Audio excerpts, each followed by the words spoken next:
O que você faria se hoje tivesse uma visão do próprio trono de Deus? Seria capaz de suportar a glória que fez profetas caírem de joelhos e anjos cobrirem os rostos? Se inscreva agora e ative o sininho, porque nos próximos minutos você vai descobrir os segredos mais profundos, revelados a 5 homens que viram o invisível e voltaram transformados para contar a história. Em um mundo onde o barulho das notícias, dos problemas e da rotina tenta abafar a voz da fé, existe um chamado que ecoa desde os tempos mais antigos, o convite para enxergar além do natural. Hoje, você vai atravessar o véu do comum e entrar em um território sobrenatural, onde homens comuns tiveram encontros tão poderosos que suas vidas e a história da humanidade foram marcadas para sempre. Mas por que esses relatos são tão importantes? Porque eles não são apenas histórias de um passado distante. São provas de que Deus ainda fala hoje. E o mais impressionante? Você também pode ter acesso a essa realidade. Prepare-se, porque sua jornada começa agora mesmo. E quando terminarmos, sua visão sobre o divino nunca mais será a mesma. Não se esqueça de comentar amém se você está pronto para essa revelação. Imagine por um instante que você está prestes a entrar no lugar mais sagrado de todo o universo, o centro do poder, da glória e da majestade divina. Estamos falando do próprio trono de Deus, um mistério que fascina a humanidade há milênios. A Bíblia nos dá vislumbres impressionantes desse lugar sobrenatural. E hoje, vamos desvendar juntos o que as Escrituras revelam sobre este tema transformador. No livro de Apocalipse, capítulo 4, o apóstolo João nos presenteia com uma descrição que arrepia até os ossos. Ele relata: imediatamente fui arrebatado no espírito, e diante de mim estava um trono no céu, e alguém estava assentado nele. Aquele que estava assentado era parecido com jaspe e sardônio. Esta não é uma simples cadeira real. É o epicentro de toda a criação, o coração do governo divino, o lugar de onde emanam todas as decisões que regem o universo. Ao redor desse trono magnífico, João viu um arco-íris que lembrava uma esmeralda. Este não é o arco-íris comum que vemos após a chuva. É um símbolo eterno da aliança de Deus com sua criação. Mais adiante, ele descreve um mar semelhante a vidro, claro como cristal, representando a pureza absoluta que emana do caráter divino. E o que dizer dos 24 anciãos vestidos de branco, com coroas de ouro sobre suas cabeças? Eles simbolizam a totalidade do povo de Deus, as 12 tribos de Israel unidas aos 12 apóstolos do Cordeiro.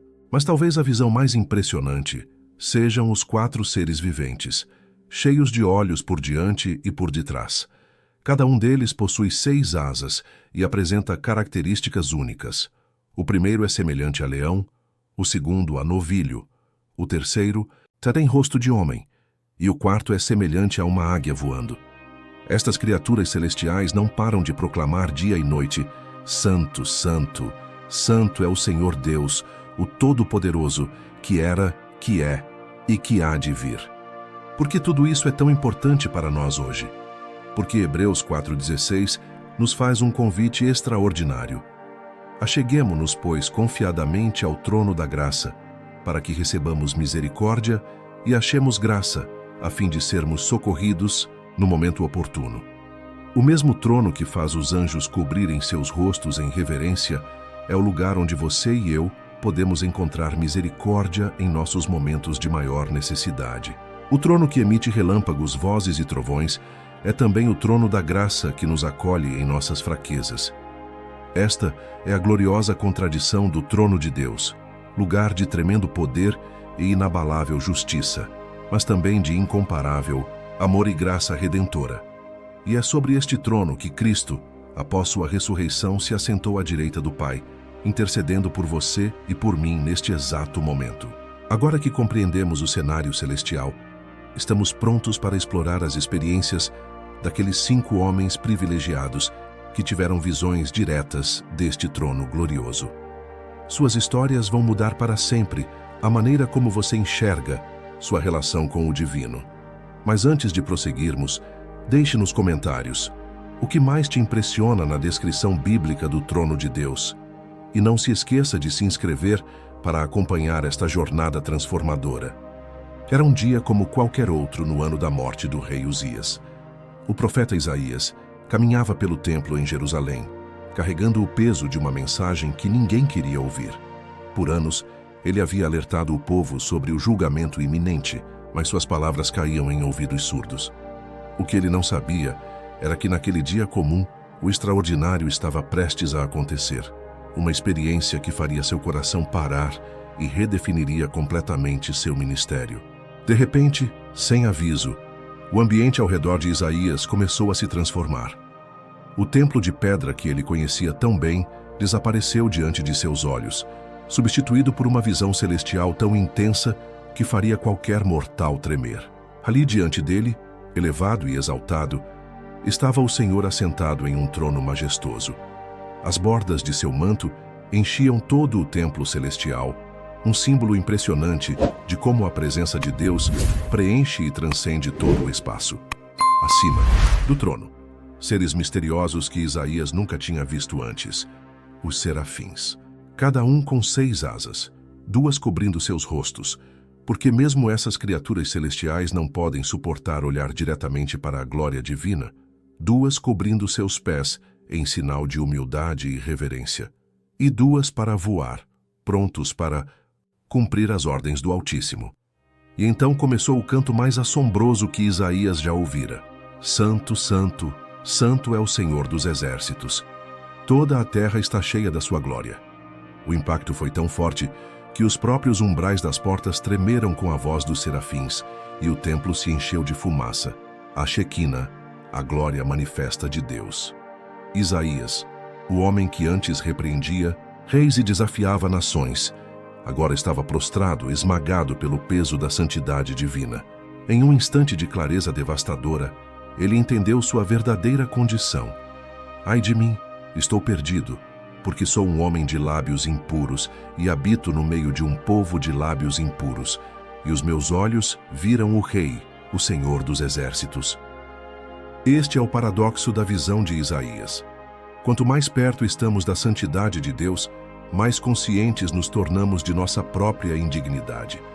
Mas a história não termina aí.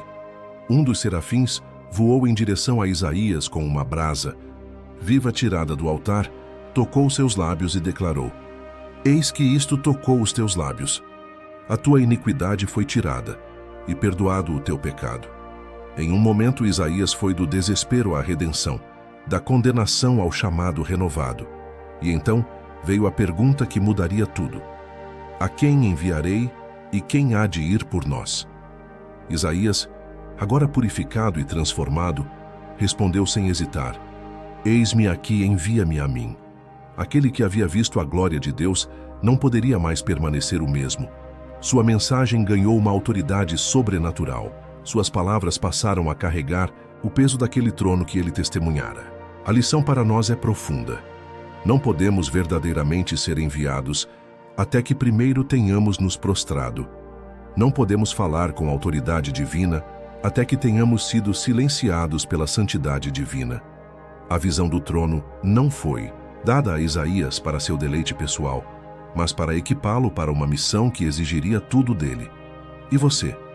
Como reagiria se, em meio à sua rotina comum, o céu se abrisse e você visse o que Isaías viu? Sua vida nunca mais seria a mesma. Essa é a promessa para todo aquele que busca verdadeiramente o rosto de Deus, não necessariamente em visões espetaculares, mas na revelação transformadora de quem ele realmente é. A história de Isaías nos lembra que antes de falarmos, por Deus precisamos tê-lo visto. Antes de repreendermos o pecado no mundo, precisamos ter nosso próprio coração quebrantado por sua santidade. E a boa notícia? O mesmo Deus que purificou Isaías está disposto a fazer o mesmo por você hoje. O altar ainda está aceso, a brasa ainda está quente e o chamado ainda ecoa. A quem enviarei? O que mais impressiona você na experiência de Isaías? Como essa visão do trono mudou completamente sua vida e ministério?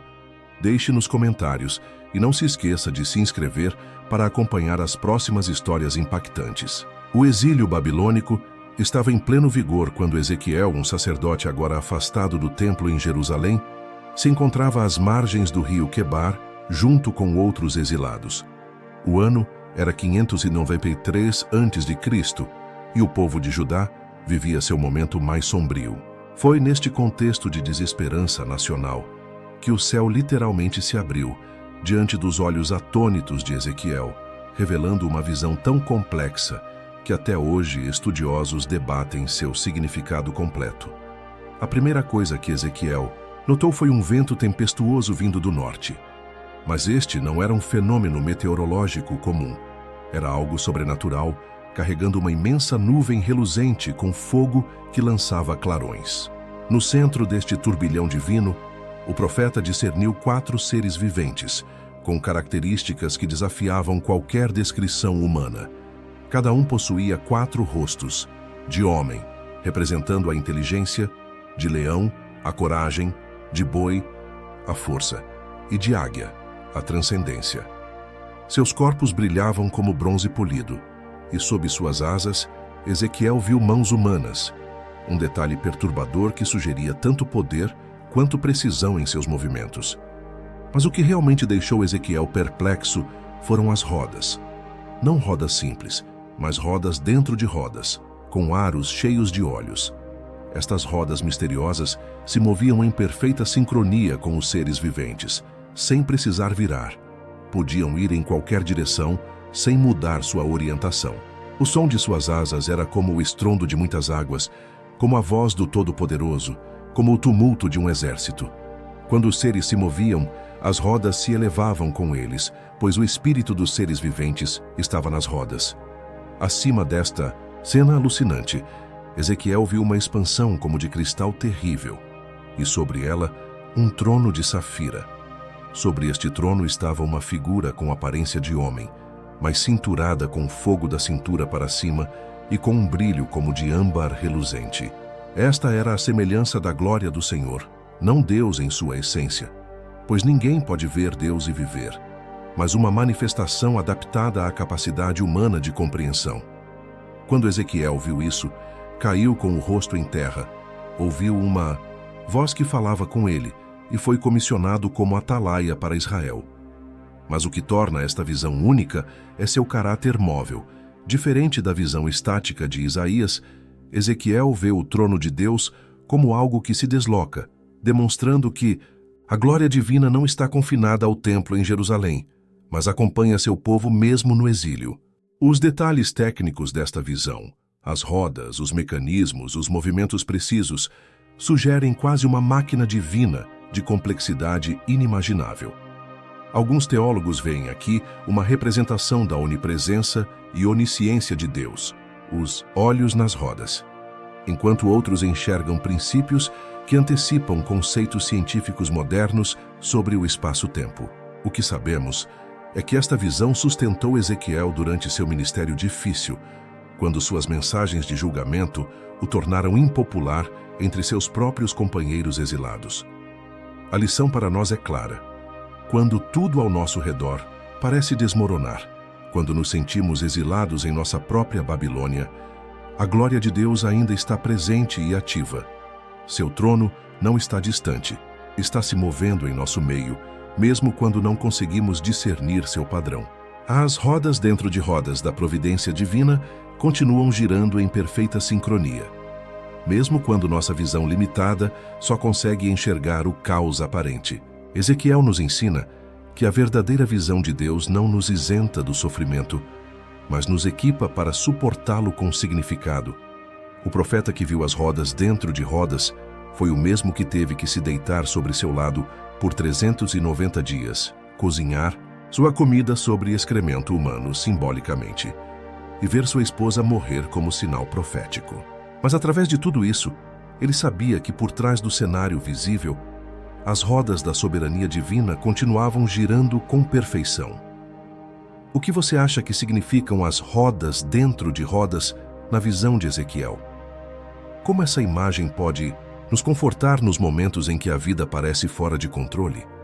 Enquanto o Império Babilônico chegava ao seu ocaso, Daniel, já idoso, contemplava as visões noturnas que perturbavam seu espírito. Era o primeiro ano do rei Belsazar, aproximadamente 553 a.C., quando o profeta recebeu uma revelação que transcenderia os séculos e alcançaria nossa geração com uma mensagem urgente. O que Daniel viu naquela noite não foi apenas uma cena celestial, mas o próprio esquema da história humana desvendado em imagens impressionantes. A visão começou com os 4 ventos do céu agitando o mar grande, símbolo das nações em constante agitação. De suas águas turbulentas emergiam 4 bestas fantásticas, cada uma mais terrível que a anterior, representando impérios que surgiriam e desapareceriam no palco da história. Enquanto Daniel observava, horrorizado, o chifre pequeno, antecipação, clara do anticristo, fazia guerra contra os santos e prevalecia contra eles. Foi neste momento de aparente triunfo do mal que os céus se abriram para revelar a cena mais solene já registrada por profeta algum. Continuei olhando, escreve Daniel, com voz ainda trêmula, até que foram postos uns tronos, e o ancião de dias se assentou. A descrição que se segue é de uma majestade que paralisa. Sua veste era branca como a neve, e os cabelos da cabeça como a pura lã. O seu trono eram chamas de fogo, e as rodas dele, fogo ardente. Um rio de fogo manava e saía de diante dele. Milhares de milhares o serviam, e miríades de miríades estavam diante dele. O juízo se assentou e os livros foram abertos. O ancião de dias, título que evoca a eternidade de Deus, não é apresentado aqui como mero observador, mas como juiz supremo prestes a executar sentença.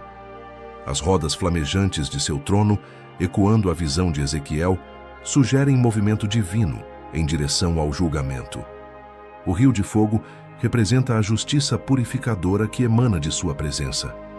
Os livros abertos contêm os registros infalíveis de todas as ações humanas, mas no auge desta cena judicial ocorre a virada mais gloriosa. Eu estava olhando nas minhas visões da noite, e eis que vinha com as nuvens do céu um como o Filho do Homem, e dirigiu-se ao ancião de dias, e o fizeram chegar até ele. E foi-lhe dado o domínio e glória e o reino, para que todos os povos, nações e línguas o servissem. O seu domínio é domínio eterno que não passará, e o seu reino jamais será destruído. Aqui está o coração da visão, o triunfo final do Messias sobre todas as forças do mal. Enquanto os reinos humanos surgem e caem em violência, representados pelas bestas, o reino de Cristo é estabelecido pacificamente pelo decreto divino. O Filho do Homem, título que Jesus usaria, de si mesmo, recebe autoridade eterna não pela força, mas por direito divino.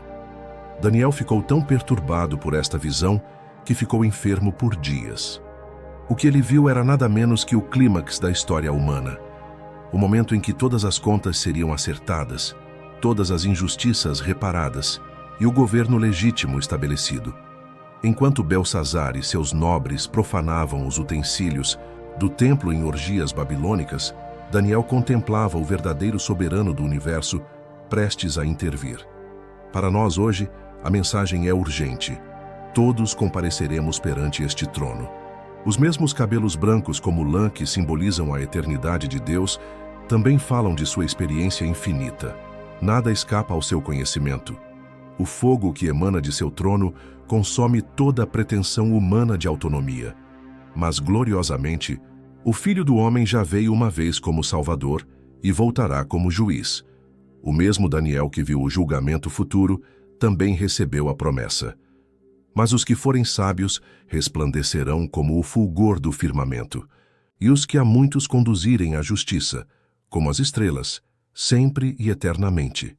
Como a visão do ancião de dias e do Filho do Homem pode transformar nossa perspectiva sobre as crises atuais e nosso lugar na história?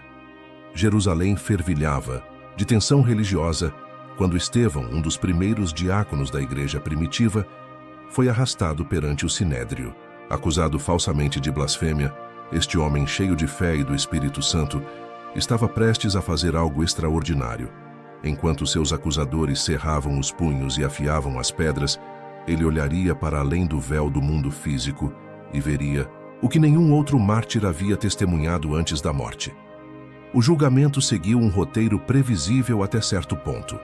Com serena eloquência, Estevão fez um resumo magistral da história de Israel, desde Abraão até os profetas, demonstrando como o povo sempre resistira ao Espírito Santo. Mas quando chegou ao clímax de seu discurso, algo mudou no ambiente. Seus olhos, que deveriam estar fitando os rostos irados dos sacerdotes, subitamente se elevaram, como se vislumbrando algo além das paredes de pedra do sinédrio. Seu rosto, que deveria mostrar medo, começou a brilhar com uma luz sobrenatural, como o rosto de um anjo, nas palavras das testemunhas. Foi então que Estevão, em êxtase espiritual, proclamou as palavras que selariam seu destino. Eis que vejo os céus abertos e o Filho do Homem em pé à direita de Deus. Esta declaração explosiva continha 3 revelações chocantes para os ouvintes judeus. Os céus abertos. Enquanto a teologia oficial ensinava que Deus estava distante e inacessível, exceto através do sistema sacrificial do templo, Estevão testemunhava uma conexão direta entre o homem e o divino. Os próprios céus rasgados, como no batismo de Jesus, o Filho do Homem. Estevão usava intencionalmente o termo que Jesus aplicara a si mesmo, Marcos 14:62, e que vinha diretamente da visão de Daniel 7, uma afirmação ousada da divindade de Cristo diante do mesmo tribunal que o condenara. Jesus em pé, em todas as outras referências bíblicas, Cristo está assentado à direita do Pai, Hebreus 10:12. Por que então em pé? Alguns teólogos sugerem que o Senhor se levantava para o receber seu primeiro mártir, o testemunhar a fidelidade de Estevão, o preparar-se para intervir, como fez com Paulo depois, o demonstrar solidariedade com seu servo sofredor. A reação foi imediata e violenta. Tapando os ouvidos, como se a mera audição da visão fosse contaminá-los, os membros do sinédrio arrastaram Estevão para fora da cidade. Enquanto as pedras começavam a atingir seu corpo, algo ainda mais extraordinário ocorreu. O mártir não clamou por vingança, mas repetiu as palavras de Jesus na cruz: Senhor Jesus, recebe o meu espírito, e Senhor, não lhes imputes este pecado. O jovem Saulo de Tarso, que guardava as capas dos apedrejadores, nunca esqueceu essa cena. Anos depois, como Paulo, ele escreveria: pois para mim o viver é Cristo e o morrer é lucro. Filipenses 1:21, ecoando a postura de Estevão. Esta visão única na Bíblia nos ensina lições profundas. A visão de Deus transforma nossa perspectiva do sofrimento. Enquanto as pedras lhe arrancavam a vida, Estevão via a glória. Seu martírio não foi uma derrota, mas um triunfo. A presença de Jesus é mais real do que nossa circunstância mais dura. Mesmo na dor extrema, o mártir manteve comunhão com Cristo. A morte não é o fim para quem vê o céu aberto. Estevão adormeceu. Atos 7:60. Um eufemismo belíssimo para a morte dos santos. Nossas últimas palavras têm poder eterno. Quem poderia imaginar que a oração de Estevão por seus assassinos alcançaria ninguém menos que Saulo de Tarso? A verdadeira adoração acontece em espírito e verdade. Enquanto os religiosos matavam para defender seu sistema, um simples diácono via o que eles jamais contemplaram. Estevão nos prova que não precisamos esperar a morte para ver a glória de Deus. Os céus estão abertos hoje para todo aquele que crê. Seu testemunho ecoa através dos séculos. Quando tudo ao nosso redor desmorona, podemos, como ele, levantar os olhos e ver Jesus, não distante ou indiferente, mas em pé, atento, pronto para nos receber em seus braços eternos.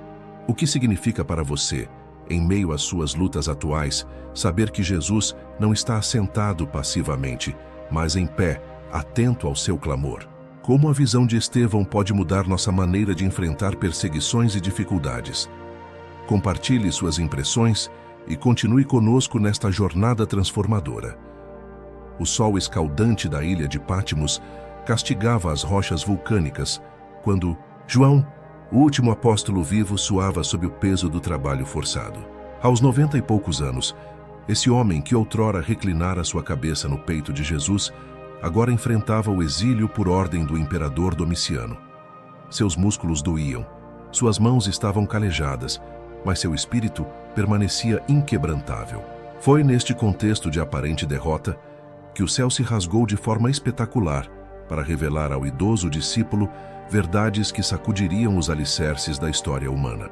Era o dia do Senhor, o que chamamos de domingo, e João, provavelmente em uma caverna úmida que servia de prisão aos condenados, ouviu atrás de si uma voz como de trombeta que ecoou em seu ser como um trovão divino.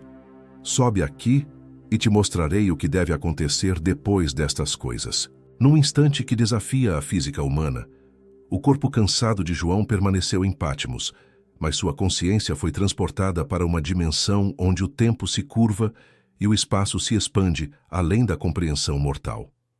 O que seus olhos espirituais contemplaram a seguir foi tão avassalador que todas as glórias de Roma pareceriam insignificantes brinquedos de criança diante da realidade que se desvendava. Diante dele, uma porta estava aberta no céu. Não uma fresta, não uma janela entreaberta, mas um portal majestosamente escancarado, como se o próprio universo estivesse convidando João a adentrar os santíssimos lugares. E ali, no centro de tudo, elevando-se acima de qualquer descrição humana, estava um trono. Não um trono como os de mármore e ouro que Domiciano construía em Roma, mas o trono com T maiúsculo, a fonte de todo o governo legítimo, a sede da soberania cósmica.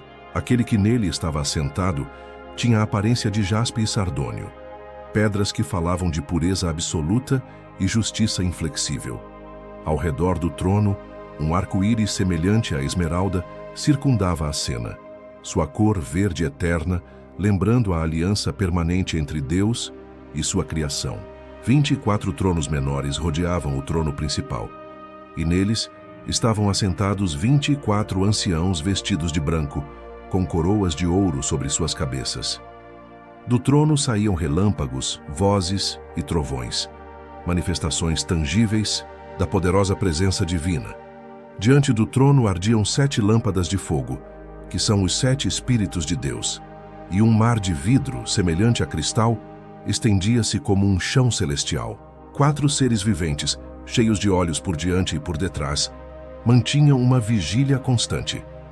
O primeiro ser era semelhante a leão, o segundo a novilho, o terceiro tinha rosto como de homem, e o quarto era semelhante a uma águia voando.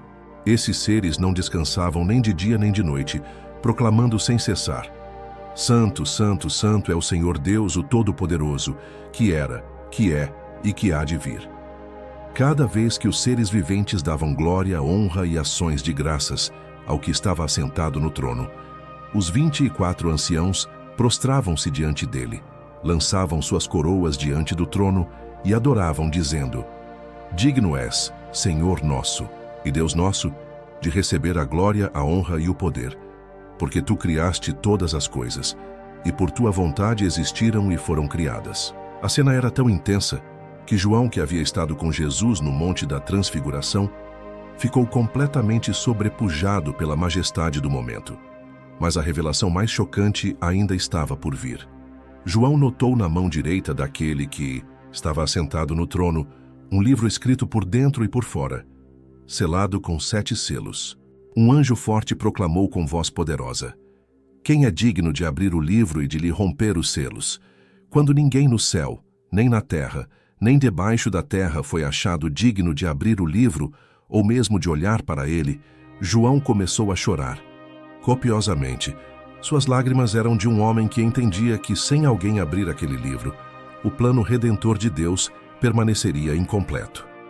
Foi então que um dos anciãos disse a João: Não chores, eis que o leão da tribo de Judá, a raiz de Davi, venceu para abrir o livro e os seus 7 selos. João levantou os olhos, esperando ver um leão majestoso, mas em vez disso, viu algo que o deixou ainda mais maravilhado.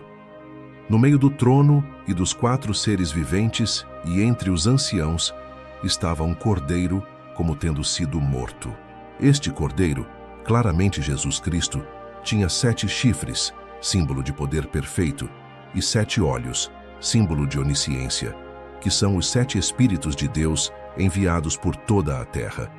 Ele veio e tomou o livro da mão direita daquele que estava assentado no trono. No momento em que o Cordeiro tomou o livro, os 4 seres viventes e os 24 anciãos prostraram-se diante dele, tendo cada um uma harpa e taças de ouro cheias de incenso, que são as orações dos santos, e cantavam um novo cântico, dizendo: Digno és de tomar o livro e de abrir os seus selos, porque foste morto e com o teu sangue compraste para Deus homens de toda tribo, língua, povo e nação, e para o nosso Deus os fizeste reino e sacerdotes, e reinarão sobre a terra. Enquanto João observava, a adoração se expandia para incluir milhões de anjos, e finalmente toda criatura no céu, na terra, debaixo da terra e no mar, unindo-se numa doxologia cósmica.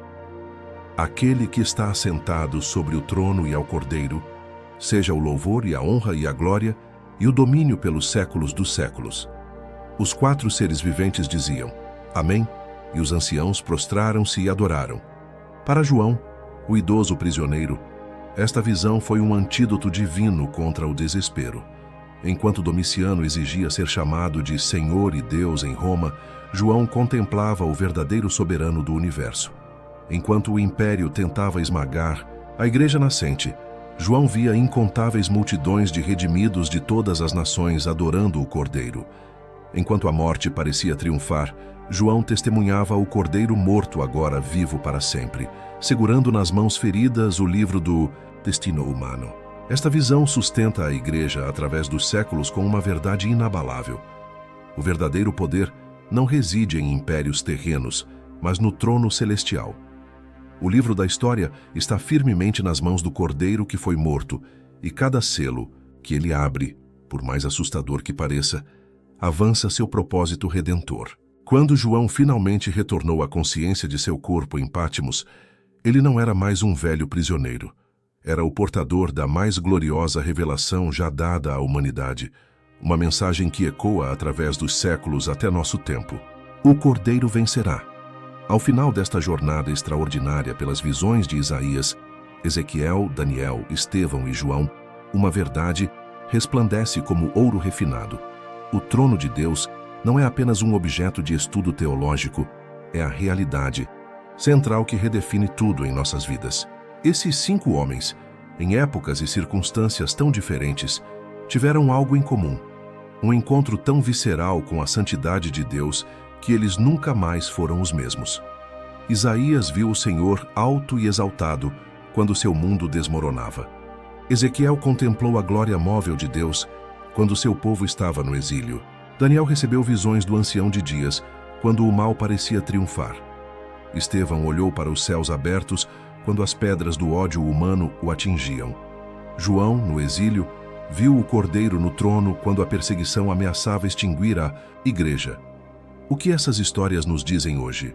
Que não importa quão escura esteja a noite, quão pesada a perseguição, quão desesperadora a situação, o trono permanece. O governo do universo não está em crise. Aquele que está assentado, nele não dormita nem dorme. Que a mesma visão que sustentou esses homens está disponível para nós hoje. Não necessariamente em visões físicas, mas através da revelação das Escrituras e da iluminação do Espírito Santo. Mas há um detalhe crucial. Ninguém que viu o trono saiu do encontro vivendo do mesmo jeito. Isaías foi enviado. Ezequiel foi fortalecido. Daniel foi esclarecido. Estevão foi glorificado. João foi comissionado. E você? O que esta jornada está despertando em seu coração? Se você foi impactado por estas revelações, não deixe essa chama se apagar. Inscreva-se agora e ative o sininho para não perder os próximos estudos transformadores que estamos preparando. Compartilhe este vídeo com alguém que precisa ser lembrado de que Deus está no controle. Deixe nos comentários qual dessas visões mais tocou seu coração e por quê. Lembre-se, o mesmo Deus que mostrou seu trono a esses homens quer revelar-se a você hoje. Sua história ainda está sendo escrita, e o Cordeiro que está no trono tem o livro de sua vida em suas mãos feridas. Até o próximo vídeo, quando continuaremos a desvendar os mistérios do reino. Que a paz daquele que está assentado no trono seja com todos vocês. Amém.